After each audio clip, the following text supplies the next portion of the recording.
Concerns over market power are nothing new. In the early 1900s, newspaper and magazine writers, known as muckrakers, published stories about the abusive practices of large firms in the transportation, energy, and steel industries, among others. Ida Tarbell, pictured here, wrote The History of the Standard Oil Company in 1904, and she exposed John D. Rockefeller's drive to create an oil monopoly. Eventually, the muckrakers' revelations caused public outrage, particularly because of the high cost of rail transport, which increased the cost of many other goods. The result was the adoption of government regulations meant to make society better off by promoting competition among firms. In this module, we'll recap the efficiency of each market structure and discuss old and new ways of dealing with problems created by market power. So the key idea that we'll focus on is that antitrust regulations are designed to limit the inefficiencies brought about by imperfectly competitive markets. A trust is a monopoly. So an antitrust rule is a rule that prohibits a monopoly or some type of practice that would create a monopoly. I will begin by analyzing the effects of market structure on efficiency, then discuss the pros and cons of price controls, and finally explain the purpose of antitrust policy and how it is enforced in the United States. In Module 23, we saw that it is best for society if production increases until the cost of making another unit would exceed the highest price consumers would be willing to pay for it. When the price equals marginal cost, consumers can purchase every unit that is worth at least as much to them as the cost of making it.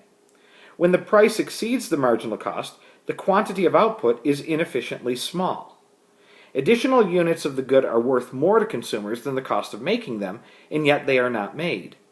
Whenever competition is imperfect, as in a monopoly, an oligopoly, or a monopolistically competitive market, this sort of inefficiency arises, and the less competition there is, the less efficient the market is. Only a perfectly competitive market is perfectly efficient.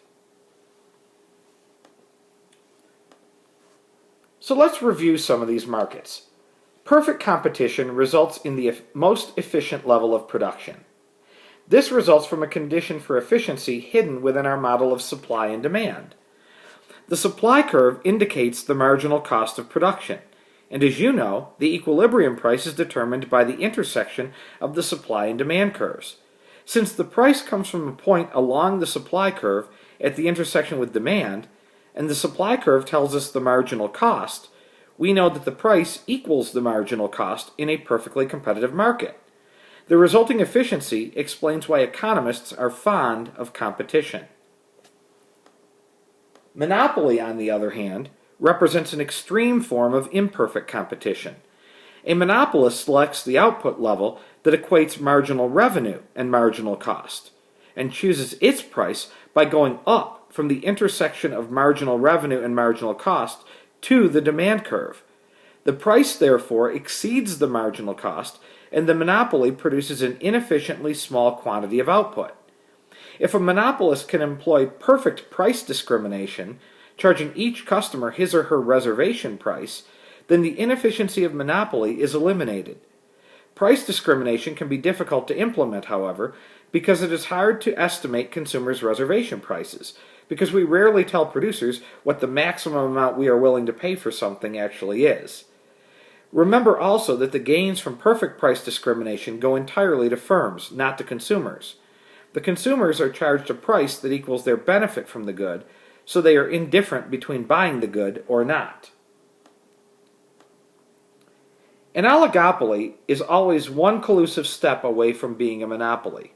Firms in an oligopoly have a joint incentive to act like a monopolist and set the price above the marginal cost. But they have individual incentives to compete with each other and cheat by undercutting one another's prices. An oligopoly is unlikely to be as inefficient as a monopoly, but it is also unlikely to be as efficient as perfect competition. Finally, monopolistic competition results in some inefficiency because each supplier has market power due to brand loyalty and therefore can set its price above the marginal cost. Yet monopolistic competition yields some benefits for consumers as well. Firms have an incentive to invest in product development and product differentiation, which results in greater product variety for consumers. Monopolistic competition thus has some benefits for consumers compared with the case of a pure monopoly. Now, because of all the negative consequences for consumers that result from a monopoly, in the United States, monopoly is generally considered illegal. And when it is permitted, then controls are placed on the price it can charge us for something, not the highest price that a monopoly would want to charge. And these are called price controls. Price controls are limits established by the government on prices for a product or service in a particular industry. Price controls are not very common today, but during the course of U.S. history, many natural monopolies were subject to price controls. Examples have included cable TV, airlines at one time, and decades ago, the trucking industry. Price controls still exist, for instance, in the market for public utilities like water, electric power, and natural gas service. The goal in setting price controls is to bring about the efficient quantity of the good. As you have learned, this means setting the price equal to the marginal cost. There is an interesting exception in the case of natural monopolies. The marginal cost is below the average cost for a natural monopoly, so a price equal to the marginal cost would result in losses for the firm. Instead, the price can be set equal to the average cost, which is as low as the price can go without eventually putting the firm out of business. Price controls, though, have lost favor among many economists and policymakers due to the difficulty of pinpointing the price that will achieve efficiency. We don't know exactly what it is. It is difficult for the government to accurately assess firms' marginal cost and consumers' willingness to pay. And if the factors that determine cost should change, the marginal cost becomes a moving target. Consumer preferences also change over time, which causes the efficient quantity to change. Monitoring these changes in market conditions is difficult, if not impossible. So price regulation introduces its own set of problems.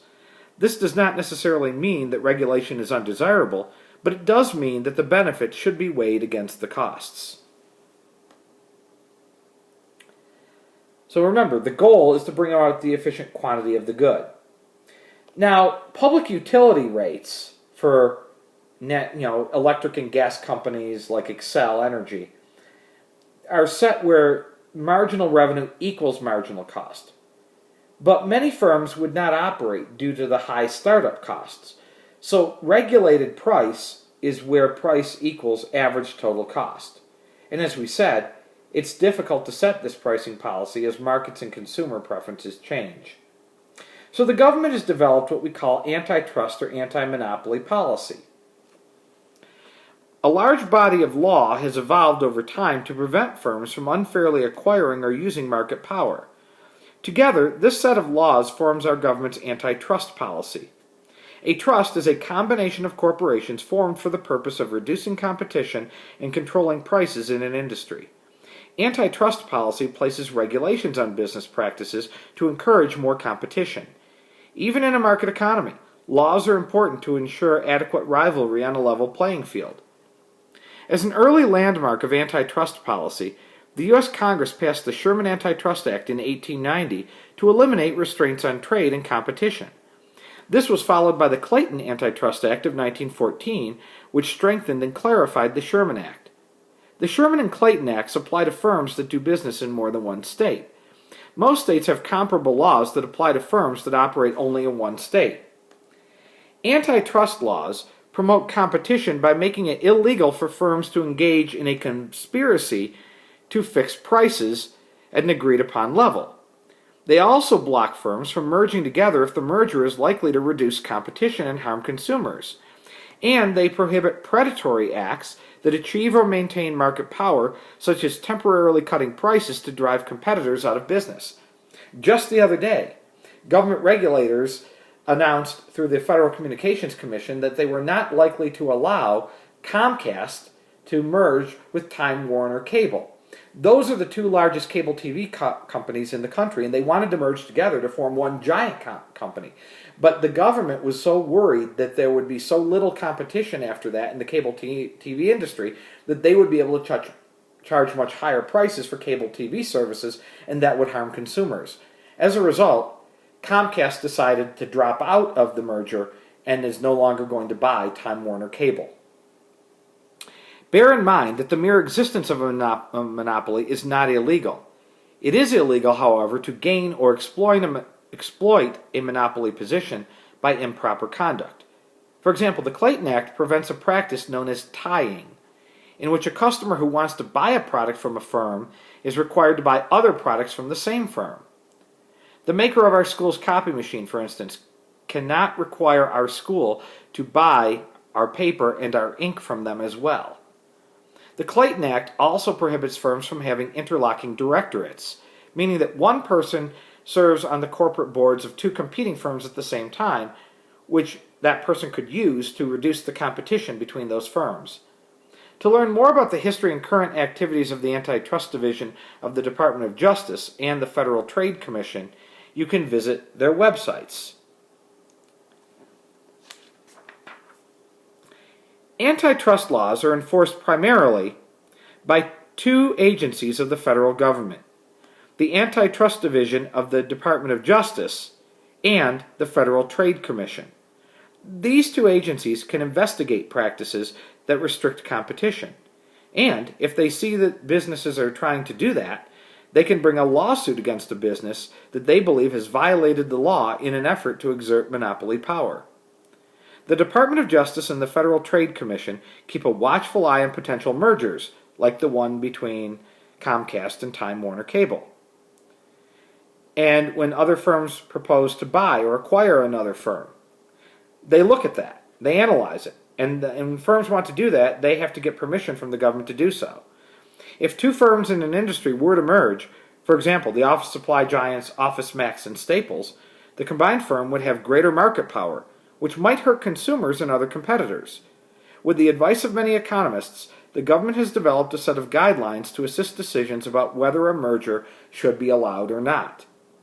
If an antitrust agency's experts believe that the merger of two firms will raise the product price by 5% or more, the agency will generally challenge the proposed move in court.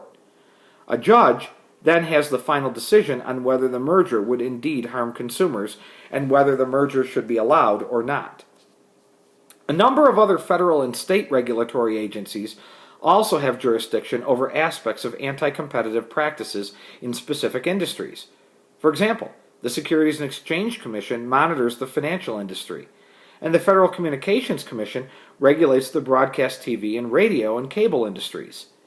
It is important for the managers of a firm to know who their regulators are and to avoid participation in any improper anti-competitive practices.